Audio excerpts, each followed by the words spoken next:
এটা আইন আদালতের বিষয়, বিচার বিভাগের বিষয়। এখানে বিতর্কের কি আছে বা ডায়ালগের কি আছে আমি তো কিছু পেলাম না। তো কাজে আমার মনে হয় এই বিষয়ে আমার কিছু বলার নাই। আর যে সমস্ত বিষয় উনি উত্থাপন করেছেন অভিযোগ হিসেবে, সেগুলোর জবাব আমরা বহুবার দিয়েছি, একবার না। আপনাদের হয়তো স্মরণ আছে 2012 সালে আমরা এগুলো বলতে বলতে এত বিরক্ত হয়ে যাচ্ছিলাম, শেষে 29টি প্রশ্ন, গ্রামীণ ব্যাংকের 29টি প্রশ্ন তার জবাব বলে একটা তালিকা করে পত্রিকায় বিজ্ঞাপন হিসাবে ছাপিয়ে দিয়েছিলাম। ওগুলো পড়লে এগুলো জব ওখানেই পেয়ে যাবেন, এটা নতুন করে আর জব খুঁজতে হবে না। এই যেমন আমার ট্যাক্সের ব্যাপারে আমি বলেছি, ট্যাক্সের ব্যাপারে কোনোদিন সরকারের পক্ষ থেকে, এনবিআর এর পক্ষ থেকে আমার জন্য কোনো মামলা করাই হয় নাই। কাজে ট্যাক্স ফাঁকির বিষয়টা আসলো কোথার থেকে এটাও বুঝতে পারতেছে না। তো কাজে এগুলো হলো তদন্তের বিষয়। আবারও আলোচনা করতে চান, করুক। আমার একটা জিনিস ভালো লেগেছে ওনার কথায়, সেটা বলি। উনি গ্রামীণ ব্যাংকের বিরুদ্ধে অনেক অভিযোগ এনেছেন। যে সমস্ত অভিযোগ এনেছেন এগুলো গ্রামীণ ব্যাংকের বিরুদ্ধে। ইতিমধ্যে আইন আদালতে ঘোরাঘুরি করে একটা জিনিস শিখেছি, যে প্রতিষ্ঠানের বিরুদ্ধে যখন অভিযোগ করা হয় তখন চেয়ারম্যান এবং বোর্ড সদস্য সবাইকে অভিযোগ করা হয়। তো কাজে এখন গ্রামীণ ব্যাংকের যারা চেয়ারম্যান ছিলেন, যারা বোর্ড সদস্য ছিলেন, তারা অভিযুক্ত হবেন। কাজে তাদেরকে নিয়ে আসতে হবে। গ্রামীণ ব্যাংকের চেয়ারম্যান ছিলেন প্রথমে ইকবাল মাহমুদ সাহেব, প্রফেসর ইকবাল মাহমুদ, অত্যন্ত সম্মানী ব্যক্তি। তারপরে আরও প্রফেসর কায়সার হোসেন, প্রফেসর রেহমান সুবান, ডক্টর আকবর আলী খান, তবারক হোসেন, ওনারা সবাই অভিযুক্ত। কাজে আমার খুব ভালো লাগবে তাদের সঙ্গে আসে। আমি তখন ম্যানেজিং ডিরেক্টর, 2 নম্বরে আমি, ওনারা সব 1 নম্বরে। এবং খাঁচা যদি ততদিন টিকে থাকে, আমরা সবাই মিলে খাঁচার ভেতরে থাকবো। এটা আমার কাছে খুব ভালো লাগে।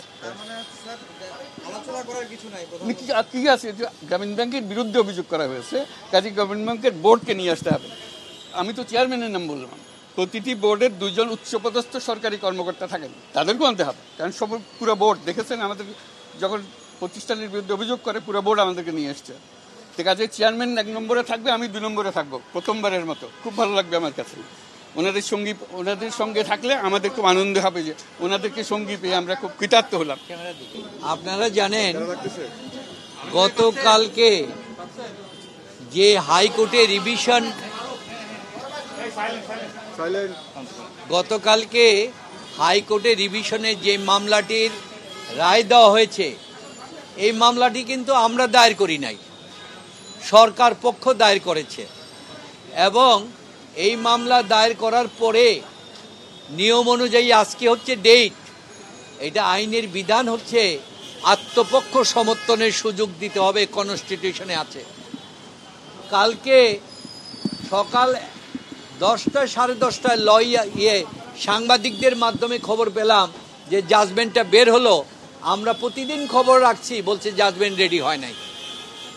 তারপরে আমরা এসে, যেহেতু এই জাজমেন্টের বিরুদ্ধে তো আমার আপত্তিটা আমাদের বলতে হবে, আমরা সার্টিফাইড কপি তোলার জন্য গিয়ে বললাম, আমাদের সার্টিফাইড কপি দিল না। কি বলল, যে কোর্টের যে অংশটা সার্টিফাইড কপির, এটা বলে পাওয়া যাচ্ছে না। কোর্টেরটা পাওয়া গেল কি না পাওয়া গেল সেটা তো আমাদের বিষয় না, আমার অংশটা নিবে, আমাকে সার্টিফাইড কপি দিবে। একটা পার করে দিল, আমাদের সার্টিফাইড কপি দিল না। চেম্বার জজের টাইম পার হয়ে গেল।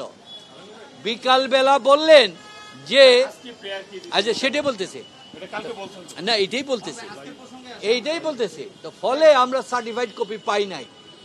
আজকে এসে দেখলাম কালকে কোর্টকে, এই লেবার কোর্টকে সার্টিফাইড কপি পাঠিয়ে দিছে, সরকারও পেয়ে গেল, কিন্তু যার বিরুদ্ধে অভিযোগ সেই সার্টিফাইড কপি পেলাম না।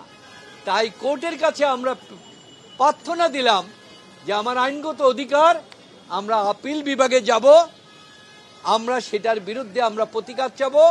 আমাদের 1 মাসের সময় দেওয়া হন।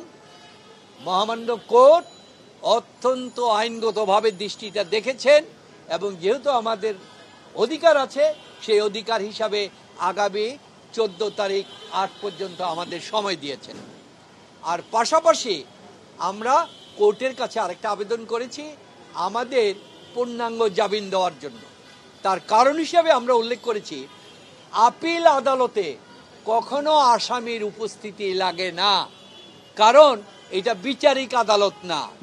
সুতরাং এই যে বারবার খণ্ডকালীন করে তাদের ডেকে আনা হচ্ছে, এটা নেবিচারের প্রতি অবমাননা করা হচ্ছে, আমাদেরকে হয়রানি করা হচ্ছে এবং আমার মৌলিক অধিকার থেকে বঞ্চিত করা হচ্ছে। সুতরাং এটা বাদ দিয়ে আমাদেরকে আপিল নিষ্পত্তি পর্যন্ত দেন। কোর্টেরও ইচ্ছা আছে, কিন্তু সরকার পক্ষ বললেন যে না, ওনাদেরকে টিল পর্যন্ত দেওয়ার।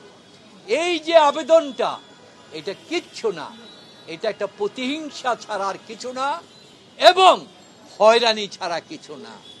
এই যে একজন লোক, তিনি বিদেশে যান, হঠাৎ সেমিনারে থাকেন, ওনাকে বলেন যে আসেন, পৃথিবীর ইতিহাসে বাংলাদেশের একজন ব্যক্তি আজকে সবার কাছে গ্রহণযোগ্য, তাকে একটা দাওয়াত দিবে, তিনি যেতে পারবেন না, ডেট থাকবেন, কোনো ডেট দিতে পারেন না, কখন ডেট পড়েন, এই অবস্থা এটাই ছিল।